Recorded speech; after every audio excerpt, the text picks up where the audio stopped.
Well, thank you, and thanks to all the gathered delegates and luminaries and media professionals, and thanks especially to the host of the Munich Security Conference for being able to put on such an incredible event. We're, of course, thrilled to be here. We're happy to be here. And, you know, one of the things that I wanted to talk about today is, of course, our shared values. And, you know, it's great to be back in Germany. As you heard earlier, I was here last year as United States Senator. I saw Foreign Secretary David Lammy and joked that both of us last year had different jobs than we have now. But now it's time for all of our countries, for all of us who have been fortunate enough to be given political power by our respective peoples, to use it wisely to improve their lives. And I want to say that, you know, I was fortunate in my time here to spend some time outside the walls of this conference over the last 24 hours. And I've been so impressed by the hospitality of the people, even as, of course, as they're reeling from yesterday's horrendous attack. And the first time I was ever in Munich was with my wife, actually, who's here with me today, on a personal trip. And I've always loved the city of Munich, and I've always loved its people. And I just want to say that we're very moved, and our thoughts and prayers are with Munich and everybody affected by the evil inflicted on this beautiful community. We're thinking about you, we're praying for you, and we will certainly be rooting for you in the days and weeks to come. Now,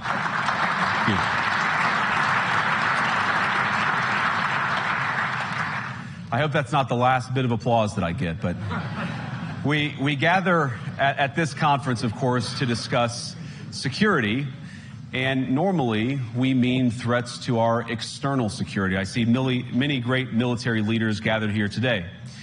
But while the Trump administration is very concerned with European security and believes that we can come to a reasonable settlement between Russia and Ukraine, and we also believe that it's important in the coming years for Europe to step up in a big way to provide for its own defense, the threat that I worry the most about vis-a-vis Europe is not Russia, it's not China, it's not any other external actor. And what I worry about is the threat from within, the retreat of Europe from some of its most fundamental values, values shared with the United States of America. Now, I was struck that a former European commissioner went on television recently and sounded delighted that the Romanian government had just annulled an entire election. He warned that if things don't go to plan, the very same thing could happen in Germany, too. Now, these cavalier statements are shocking to American ears. For years, we've been told that everything we fund and support is in the name of our shared democratic values. Everything from our Ukraine policy to digital censorship is billed as a defense of democracy. But when we see European courts canceling elections and senior officials threatening to cancel others, we ought to ask whether we're holding ourselves to an appropriately high standard. And I say ourselves because I fundamentally believe that we are on the same team. We must do more than talk about democratic values, we must live them. Now, within living memory of many of you in this room, the Cold War positioned defenders of democracy against much more tyrannical forces on this continent. And consider the side in that fight that censored dissidents, that closed churches, that canceled elections. Were they the good guys? Certainly not. And thank God they lost the Cold War. They lost because they neither valued nor respected all of the extraordinary blessings of liberty. The freedom to surprise, to make mistakes, to invent, to build. As it turns out, you can't mandate innovation or creativity, just as you can't force people what to think, what to feel, or what to believe. And we believe those things are certainly connected. And unfortunately, when I look at Europe today, it's sometimes not so clear what happened to some of the Cold War's winners. I look to Brussels, where EU commissars warn citizens that they intend to shut down social media during times of civil unrest the moment they spot what they've judged to be, quote, hateful content. Or to this very country, where police have carried out raids against citizens suspected of posting anti-feminist comments online as part of, quote, combating misogyny on the internet, a day of action. I look to Sweden, where 2 weeks ago the government convicted a Christian activist for participating in Koran burnings that resulted in his friend's murder. And as the judge in his case chillingly noted, Sweden's laws to supposedly protect free expression do not, in fact, grant, and I'm quoting, a free pass to do or say anything without risking offending the group that holds that belief. And perhaps most concerningly, I look to our very dear friends, the United Kingdom, where the backslide away from conscience rights has placed the basic liberties of religious Britons in particular in the crosshairs. A little over 2 years ago, the British government charged Adam Smith Connor, a 51-year-old physiotherapist and an Army veteran, with the heinous crime of standing 50 meters from an abortion clinic and silently praying for 3 minutes. Not obstructing anyone, not interacting with anyone, just silently praying on his own. And after British law enforcement spotted him and demanded to know what he was praying for, Adam replied simply, it was on behalf of the unborn son he and his former girlfriend had aborted years before. Now, the officers were not moved. Adam was found guilty of breaking the government's new buffer zones law, which criminalizes silent prayer and other actions that could influence a person's decision within 200 meters of an abortion facility. He was sentenced to pay thousands of pounds in legal costs to the prosecution. Now, I wish I could say that this was a fluke, a one-off crazy example of a badly written law being enacted against a single person. But no, this last October, just a few months ago, the Scottish government began distributing letters to citizens whose houses lay within so-called safe access zones, warning them that even private prayer within their own homes may amount to breaking the law. Naturally, the government urged readers to report any fellow citizens suspected guilty of thought crime. In Britain and across Europe, free speech, I fear, is in retreat. And in the interest of comedy, my friends, but also in the interest of truth, I will admit that sometimes the loudest voices for censorship have come not from within Europe, but from within my own country, where the prior administration threatened and bullied social media companies to censor so-called misinformation. Misinformation like, for example, the idea that coronavirus had likely leaked from a laboratory in China. Our own government encouraged private companies to silence people who dared to utter what turned out to be an obvious truth. So I come here today not just with an observation, but with an offer. And just as the Biden administration seemed desperate to silence people for speaking their minds, so the Trump administration will do precisely the opposite, and I hope that we can work together on that.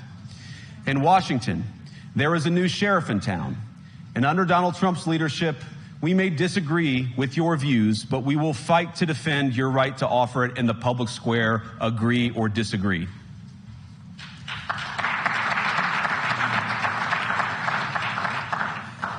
Now, we're at the point, of course, that the situation has gotten so bad that this December, Romania straight up canceled the results of a presidential election based on the flimsy suspicions of an intelligence agency and enormous pressure from its continental neighbors. Now, as I understand it, the argument was that Russian disinformation had infected the Romanian elections. But I'd ask my European friends to have some perspective. You can believe it's wrong for Russia to buy social media advertisements to influence your elections. We certainly do. You can condemn it on the world stage even. But if your democracy can be destroyed with a few $100,000 of digital advertising from a foreign country, then it wasn't very strong to begin with. Now, the good news is that I happen to think your democracies are substantially less brittle than many people apparently fear. And I really do believe that allowing our citizens to speak their mind will make them stronger still.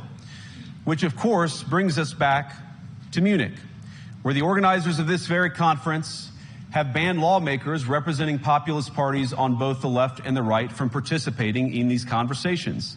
Now again, we don't have to agree with everything or anything that people say. But when political leaders represent an important constituency, it is incumbent upon us to at least participate in dialogue with them. Now, to many of us on the other side of the Atlantic, it looks more and more like old entrenched interests hiding behind ugly Soviet-era words like misinformation and disinformation, who simply don't like the idea that somebody with an alternative viewpoint might express a different opinion or, God forbid, vote a different way or, even worse, win an election. Now, this is a security conference, and I'm sure you all came here prepared to talk about how exactly you intend to increase defense spending over the next few years in line with some new target. And that's great, because as President Trump has made abundantly clear, he believes that our European friends must play a bigger role in the future of this continent. We don't think, you hear this term, burden sharing, but we think it's an important part of being in a shared alliance together that the Europeans step up while America focuses on areas of the world that are in great danger. But let me also ask you, how will you even begin to think through the kinds of budgeting questions if we don't know what it is that we're defending in the first place? I've heard a lot already in my conversations, and I've had many, many great conversations with many people gathered here in this room. I've heard a lot about what you need to defend yourselves from, and of course that's important. But what has seemed a little bit less clear to me, and certainly I think to many of the citizens of Europe, is what exactly it is that you're defending yourselves for. What is the positive vision that animates this shared security compact that we all believe is so important? And I believe deeply that there is no security if you are afraid of the voices, the opinions, and the conscience that guide your very own people.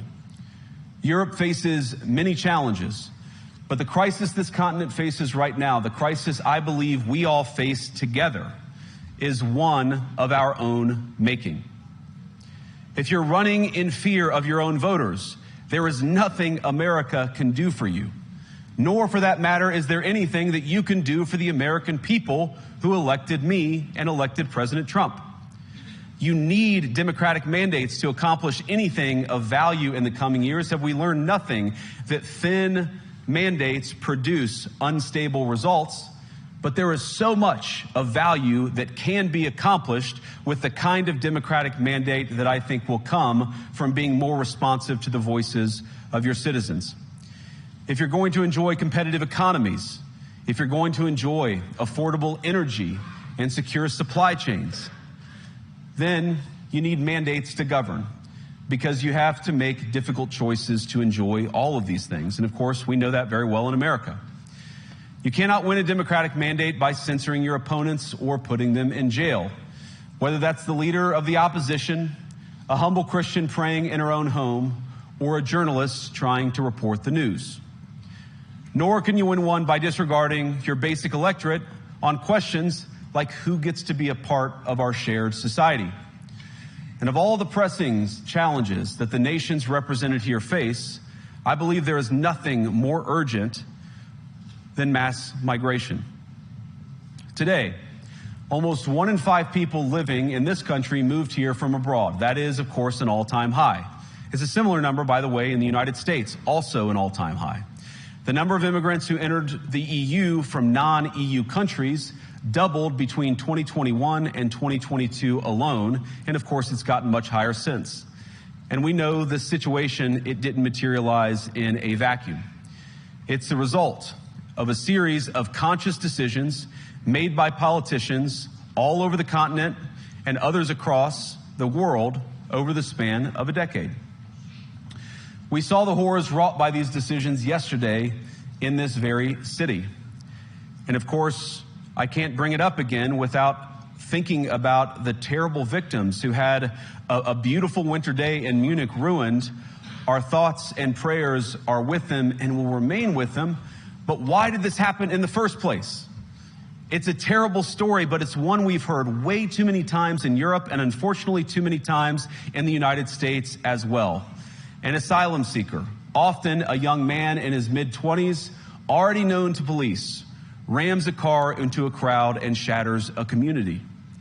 How many times must we suffer these appalling setbacks before we change course and take our shared civilization in a new direction? No voter on this continent went to the ballot box to open the floodgates to millions of unvetted immigrants. But you know what they did vote for? In England, they voted for Brexit, and agree or disagree, they voted for it. And more all over Europe, they're voting for political leaders who promise to put an end to out-of-control migration. Now, I happen to agree with a lot of these concerns, but you don't have to agree with me. I just think that people care about their homes, they care about their dreams, they care about their safety and their capacity to provide for themselves and their children. And they're smart. I think this is one of the most important things I've learned in my brief time in politics. Contrary to what you might hear a couple mountains over in Davos, the citizens of all of our nations don't generally think of themselves as educated animals or as interchangeable cogs of a global economy. And it's hardly surprising that they don't want to be shuffled about or relentlessly ignored by their leaders. And it is the business of democracy to adjudicate these big questions at the ballot box. I believe that dismissing people, dismissing their concerns, or worse yet, shutting down media, shutting down elections, or shutting people out of the political process protects nothing. In fact, it is the most surefire way to destroy democracy. And speaking up and expressing opinions isn't election interference. Even when people express views outside your own country, and even when those people are very influential. And trust me, I say this with all humor, if American democracy can survive 10 years of Greta Thunberg scolding, you guys can survive a few months of Elon Musk. But what no democracy, American, German, or European, will survive is telling millions of voters that their thoughts and concerns, their aspirations, their pleas for relief are invalid or unworthy of even being considered. Democracy rests on the sacred principle that the voice of the people matters. There's no room for firewalls. You either uphold the principle or you don't. Europeans, the people, have a voice. European leaders have a choice. And my strong belief is that we do not need to be afraid of the future. You can embrace what your people tell you, even when it's surprising, even when you don't agree. And if you do so, you can face the future with certainty and with confidence, knowing that the nation stands behind each of you. And that, to me, is the great magic of democracy. It's not in these stone buildings or beautiful hotels. It's not even in the great institutions that we have built together as a shared society. To believe in democracy is to understand that each of our citizens has wisdom and has a voice. And if we refuse to listen to that voice, even our most successful fights will secure very little. As Pope John Paul II, in my view, one of the most extraordinary champions of democracy on this continent or any other, once said, "Do not be afraid." We shouldn't be afraid of our people, even when they express views that disagree with their leadership. Thank you all. Good luck to all of you. God bless you.